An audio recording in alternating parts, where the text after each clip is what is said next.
I'll try and make this brief because I could probably talk all day about how horrendous it's been. But my dad, as I said, is 95.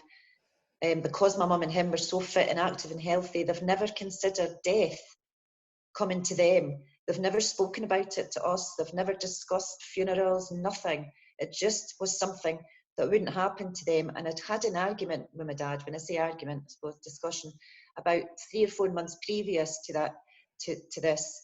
And he accused me of saying that him and my mum were old and decrepit. Now, he asked me, do you think we're old and decrepit? And I said to him, well, I have to be honest, I think you are old.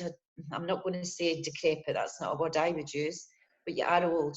So they have never considered themselves to be old. And my dad must have struggled an awful lot looking after my mum before this COVID. And he suffers from depression himself. He's on antidepressants. He's immobile.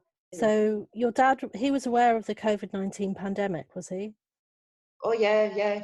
Okay. He thought it was awful and terrible. And he didn't really say too much about it. He knew that we couldn't come into the house due to lockdown. He knew we were wearing masks.